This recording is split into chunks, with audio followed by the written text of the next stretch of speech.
Bhavat Chauhan, Assistant Professor in the Department of Applied Sciences. So our today's topic is types of bacteria on the basis of oxygen requirement. सबसे पहले हमें ये पता होना चाहिए कि बैक्टीरिया होता क्या है। बैक्टीरिया क्या है? एक सिंगल सेल लिविंग ऑर्गेनिज्म है जिसको हम प्रोकैरियोटिक सेल भी बोलते हैं। बैक्टीरिया के सेल के अंदर न्यूक्लियस प्रेजेंट नहीं होता, लैक ऑफ न्यूक्लियस होता है। बाकी और ऑर्गेनेल्स तो प्रेजेंट है, जैसे कि माइटोकॉन्ड्रिया हो गई, लाइसोसोम्स होगी, गोल्गी बॉडीज होगी, एंडोप्लाज्मिक रेटिकुलम हो गया। लेकिन बैक्टीरिया सेल के अंदर, प्रोकैरियोटिक सेल के अंदर, जो कि बैक्टीरिया सेल है, उसके अंदर न्यूक्लियस प्रेजेंट नहीं होता।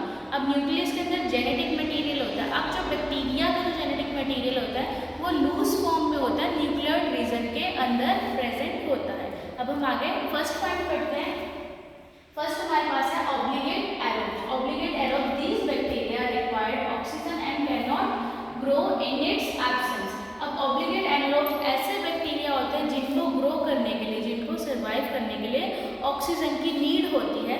विदाउट ऑक्सीजन वो सर्वाइव नहीं कर पाते, वो ग्रो नहीं कर पाते। फॉर एग्जाम्पल में एग्जाम्पल हमारे पास हो जैसे कि माइक्रोबैक्टीरियम हो गया और बेसिलस की जितनी भी स्पेसीज होती है वो सारे ऑब्लिगेट एनारोब्स होते हैं। नेक्स्ट हमारे पास टॉपिक आ गया, पॉइंट आ गया facultative anaerobes. These bacteria do not require oxygen but can it is available।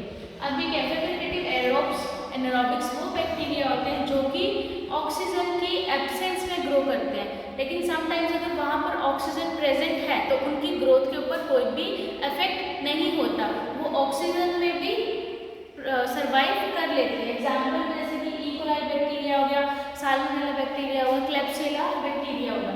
Third हमारे पास आता है ऑब्लिगेट एनारोब्स।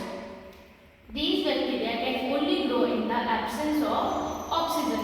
अब जो ऑब्लिगेट एनारोब्स होते हैं, ऑब्लिगेट एनारोब्स वो बैक्टीरिया होते हैं जो कि बिल्कुल भी ऑक्सीजन में सर्वाइव नहीं कर सकते। उनको सर्वाइव करने के लिए, रेस्पिरेशन के लिए कार्बन डाइऑक्साइड की ज़रूरत होती है। अगर वहाँ पर थोड़ी सी भी ऑक्सीजन प्रेजेंट होगी तो इस एनवायरनमेंट में वो सर्वाइव नहीं कर पाएंगे, ऐसे एटमॉस्फेयर में वो सर्वाइव नहीं कर पाएंगे। एग्जाम्पल में हमारे पास आ गए जैसे क्लोस्ट्रीडियम हो गए और मेथानोकोकस है, ये बैक्टीरिया के एग्जाम्पल्स हैं। फोर्थ पॉइंट आ गया हमारे पास microaerophiles. Microaerophiles, these bacteria required oxygen for growth but only in lower concentration. अब माइक्रो एरोफिल्स वो बैक्टीरिया होते हैं, अब इनको ऑक्सीजन की रिक्वायरमेंट तो है ग्रोथ के लिए, लेकिन बहुत कम कॉन्सेंट्रेशन में इनको ऑक्सीजन की ज़रूरत होती है। अगर ऑक्सीजन ज़्यादा होगी तब ये उस एटमॉस्फेयर में, उस एनवायरनमेंट में सर्वाइव नहीं कर पाएंगे। इन माइक्रो एरोफिल्स बैक्टीरिया को सर्वाइव करने के लिए बिल्कुल लोअर कॉन्सेंट्रेशन की ऑक्सीजन चाहिए होती है, तभी ये सही से ग्रो कर पाएंगे, सर्वाइव कर पाएंगे। एग्जाम्पल में हमारे पास आ गया जैसे कि ब्रुसेला आ गया, हेलिकोबैक्टर पाइलोरी आ गए, ये एग्जाम्पल है हमारे माइक्रो एरोफिल्स के।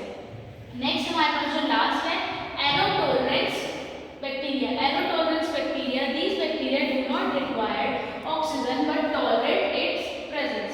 अब एरोटोलरेंस मतलब क्या? अब इस बैक्टीरिया को ऑक्सीजन की ज़रूरत नहीं होती, रेस्पिरेशन के लिए, ग्रो करने के लिए ऑक्सीजन की ज़रूरत नहीं होती, लेकिन कुछ अमाउंट के ऑक्सीजन को ये क्या कर सकते हैं? टॉलरेट कर लेते हैं। कुछ अमाउंट में अगर ऑक्सीजन उस जगह पर प्रेजेंट होगा तो ये ऑक्सीजन को इजीली टॉलरेट कर लेते हैं,